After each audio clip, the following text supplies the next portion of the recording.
Thank you, Shashank, for that introduction. I'll spend a minute just introducing myself before I plunge into the topic for discussion. I'm Ian D'Souza. I'm currently the CFO of National Stock Exchange. Prior to joining National Stock Exchange about a year ago, I was CFO at Bank of Baroda for almost 4 years. And prior to that, I worked in large commercial banks like HDFC Bank, HSBC, and I started my career back in the late 90s in ABN AMRO. So essentially, being a banker and now the Chief Financial Officer of National Stock Exchange, data has always been the underpinning with which we finance professionals do our work. And it gives me great pleasure to be addressing such an august gathering on a subject I'm very passionate about. Essentially, data has always been termed by various terms. Sometimes they say data is the new gold, data is the new oil. But there are some fallacies with that particular analogy in terms of these are consumable, how would you put it, consumable items.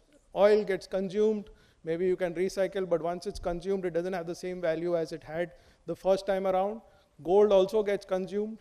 Gold is a store of value, but it is more a scarcity-linked item. But if you say data is the new currency, I think the analogy takes a whole new meaning because currency is fungible.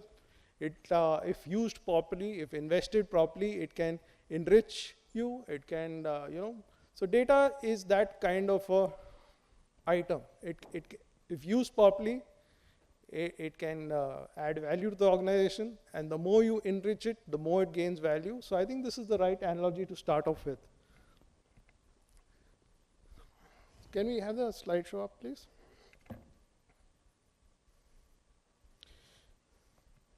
So businesses today generate vast volumes of data.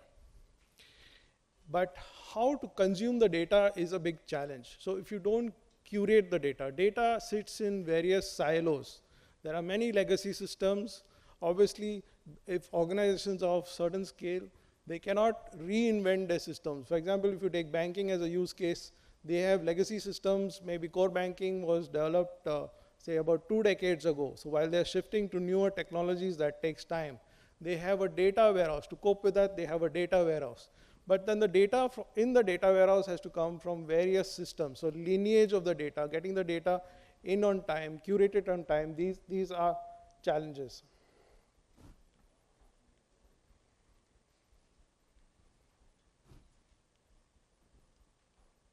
Can you just hide presenter view over there, please? On the hide presenter view.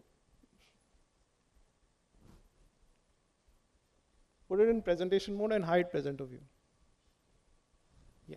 So while they're getting that sorted, so essentially one has to understand what is the data one wants to curate. Identifying data, that is a key task before you start any journey. Is that fixed, please? So one needs to have a way of harnessing the power of data. For example, business intelligence tools are one way of harnessing that data, analyzing that data, and making sense of that data. So to set a context on what I'm talking about, this is the kind of data we have today. It's zettabytes. I had not even heard of this term till I started researching I had heard of petabytes. So we have 150 zettabytes of data at this point. We have data emerging from various sources. There are so many million emails that are being sent, so many hours of YouTube videos and tweets, and so on and so forth. Is this mic live? Yeah. You have the WhatsApp messages. Now for various kinds of organizations, this is data they could use. In fact, today there was a post that Elon Musk is thinking of ensuring X goes into some kind of a predictive modeling system wherein based on tweets, one can predict trends in terms of how crypto is likely to do. So that is one use case of data mining and data usage. The why now, I think everyone needs to ask why now is the data? Because for 3-4 decades, us finance professionals have been using data. But have we been using the data in the way you can use it today? Perhaps not. We've been using it for preparing our financials, but it was a pretty rudimentary way of using data. You have a core system, you take out the trial balance, you probably put it into some kind of a BI tool or an Excel, prepare your financials, and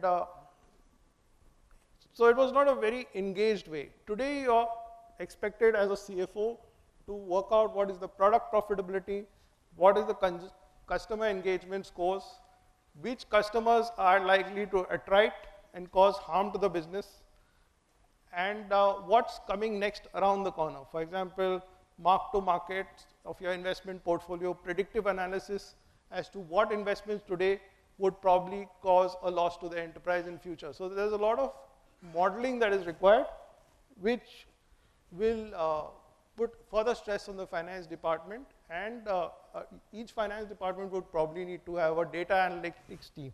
So these are some challenges in terms of competitive disruption that is ongoing and continuously happening.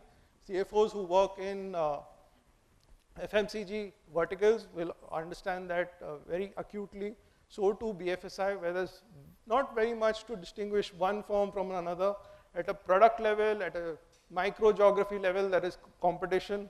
So understanding these trends is very important. So there's a journey to be followed in a data curation journey. Data needs to be collected, it needs to be curated, and given the large volumes of data that we've been talking about in terms of petabytes and zettabytes of data, there has to be a journey. It has to be a well thought of journey in terms of where the data has come. At each step, there has to be a stamping, and lineage of the data is very important. Because by the time it reaches a kind of a board presentation, and a board asks a question, where did this data come from? How did this conclusion get drawn? You have to have all the backup slides and all the backup lineage. So this is very important. The insights that you get from data are important. Just, you could have analysis paralysis. If the insights are not coming out from the data, then the entire thing is meaningless. So you need to probably have, before you start off any journey, what are the insights I want to have? For example, if you're having a kind of pricing discussion with your business, what does it cost to deliver that service? What is the consumer behavior for that service?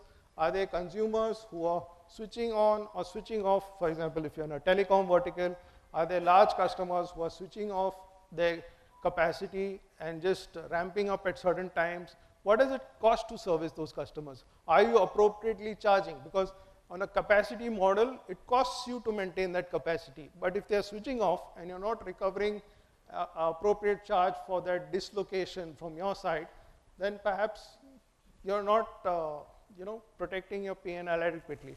So defining the insights you want to get before you start this journey is probably very important.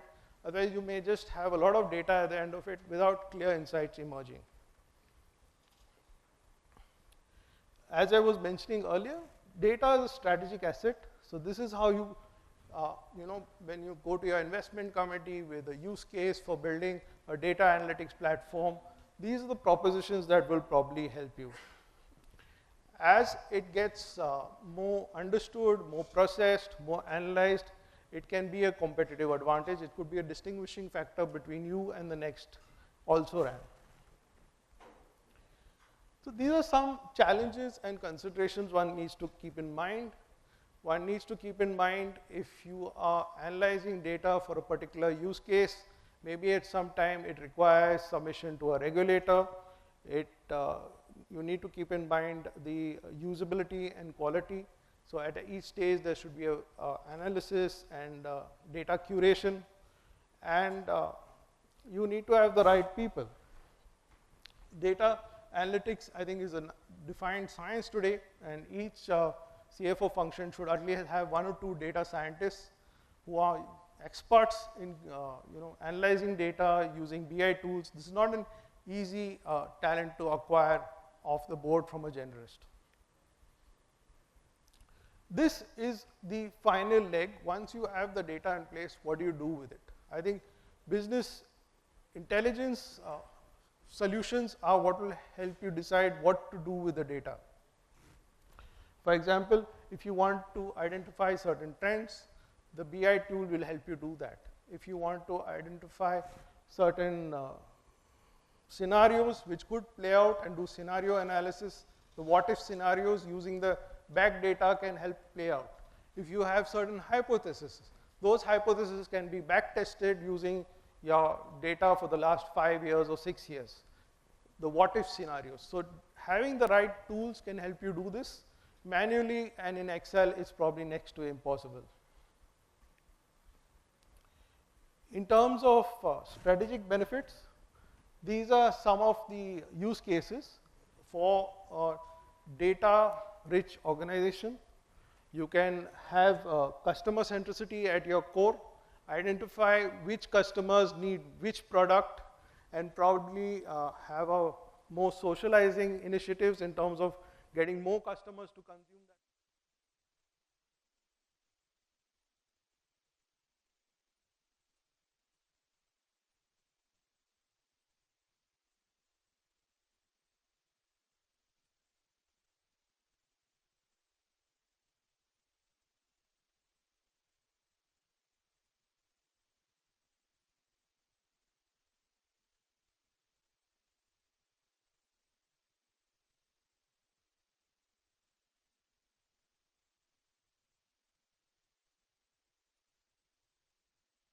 Do that to detect signs of market manipulation. Regulators do that in terms of this particular need. And lastly, helps you identify new products. If consumers are using a product in a certain way, maybe you can tweak that product or come out with new variants of that product. For example, airlines tend to do that if they identify a need for travel at a particular time zone, maybe have more flights at that time zone and capture that upside. So today, even F1 racing, you never would think F1 racing would need AI, but even F1 racing is using AI as a tool to decide spot decisions that need to be taken during a race in terms of the way the car is used, in terms of the way the car needs to be driven, and so on and so forth. It's also being used in other sports like catamaran racing. And this is becoming all pervasive. It will soon be a part of our everyday. However, this will not be possible if you've not focused on the first leg of the journey and identified the data that you will need to make this transition and make this journey. So I think the software will be there, but that software needs to run, it needs to learn. So if you do not give it the right data to learn, or your data is giving it the wrong curation, that's where you'll probably have an AI hallucination. AI hallucinations, to my understanding, I'm not a data scientist, happens when the AI needs to make a leap of faith. For example, if it's working on a database of judicial cases, and if you give it some question which it can't answer, it gives you a judicial pronouncement of its own. So, I mean, they're just using that as an off-the-cuff example.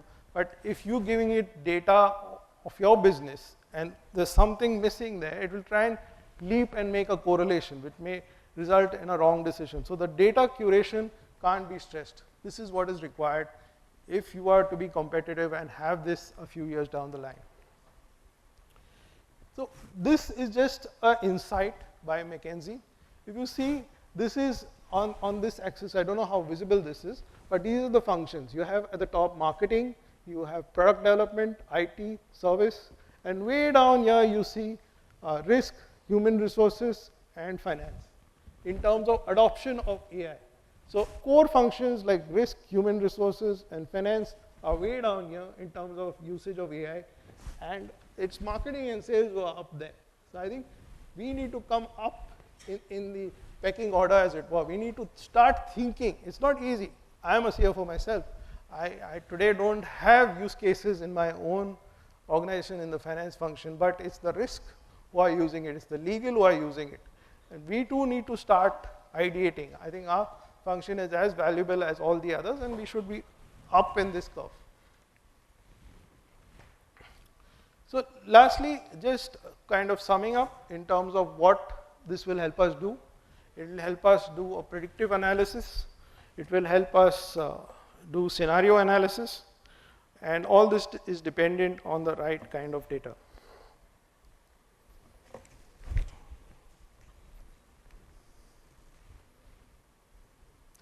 This is how AI can help in terms of forecasting. These are the use cases I spoke about. Up there is market forecasting,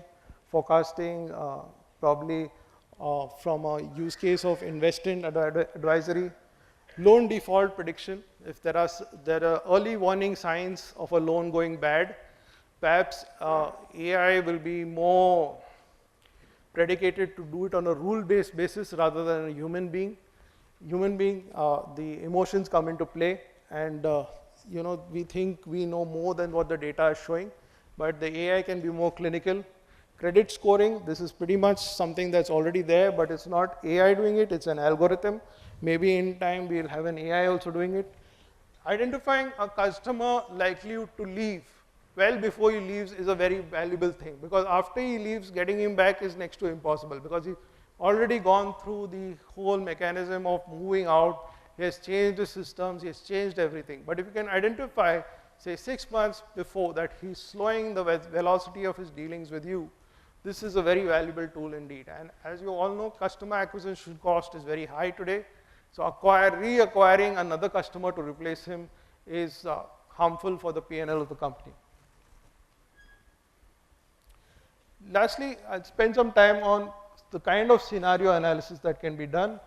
It's strategy optimization, impact of regulatory analysis in terms of new regulations. For example, in terms of stock exchanges, some time back there were new regulations relating to options, how that would impact the stock exchange. This is all areas that could help if you have the right data.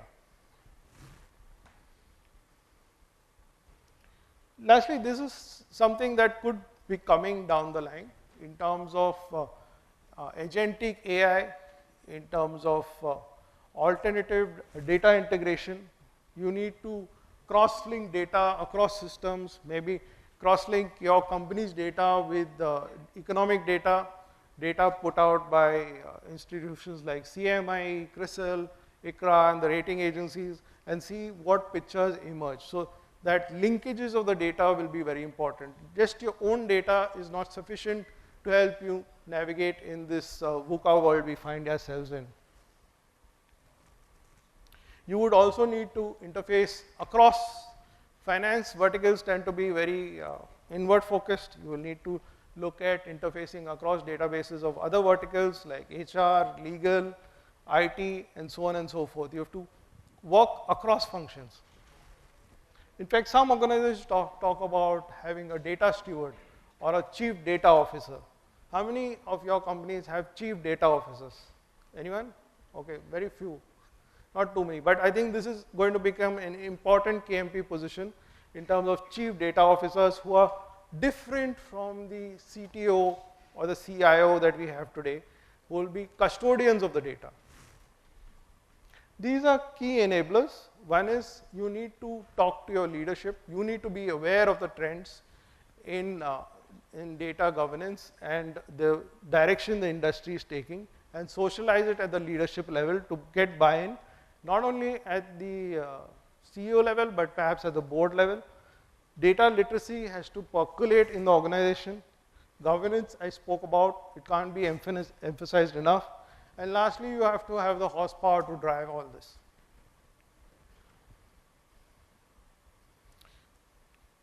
So a few real world examples. So I spoke about some of them earlier. So one is, you must be getting these offers, like personal loan, when you don't actually need a personal loan. Your credit score happens to be close to 800. You have no need for a personal loan, but some algorithm pushes a WhatsApp to you that this is the personal loan. Maybe that will get more sophisticated. Maybe you'll get a personal loan offer at a good rate when you need it, if there was an AI involved. Right now, it's just a bot which is pushing it through. I spoke about customer attrition, predicting it, and in terms of credit scorecard. So these are all areas which are there today, but it's more an algorithm. Perhaps it'll get more sophisticated with AI coming in. And none of this can be done without right data curation. In terms of investment, there is high frequency traders use this a lot. In nanoseconds, they put through trades based on the algorithms they've developed. Perhaps these will get more sophisticated. Fraud detection is very key because of the volume of transactions that go through an exchange. And predictive. So you have large AMCs. The other day, a large US-based AMC was in discussion with me. They said they have come out with a tool which does precisely this. So it is a tool which is based on their back data. It does risk analysis, and they're building in predictive analysis as to if this portfolio were invested today, what are the possible outcomes that you can expect with various scenarios. So this is something that's actually out there. It's being worked on. And of course, risk management. So to conclude my brief presentation, I just want to make a few points. One is I don't think enough attention is being paid by the CFO community on data, how data can be leveraged, what are the latest trends in data analysis, how can in our day-to-day work, for example, we are the profitability custodians. How can we use data to manage costs? How can we use data to optimize revenues? How do we ensure as we step out from our comfort zones? Because our comfort zone was the financials. So that was pretty much, I think, 3-decade story. It hasn't changed. I remember I qualified in the mid-90s. And since then till today, you have your trial balance, then you get a white sheet from this ERP that gives you your financials. There are some JVs, and that's about it. So that's the CFO's comfort zone. But if you see my context setting slide, there are zettabytes of data out there. I think all of us need to get comfortable. Maybe we don't have chief data officers in our companies, but being the custodians of the financials and wanting to prevent the company from facing any risk event, along with other professionals in your company like the CRO, the CTO, I think all of us need to chart journeys as to what we want to do, where are we on a maturity scale, and where we want to be. That's it from me. Thank you.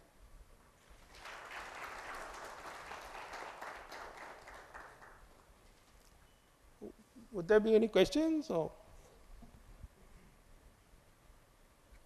Please feel free to raise your hand. We'll pass over the mic to you in case of any questions. Anybody? Right. Okay. Thank you.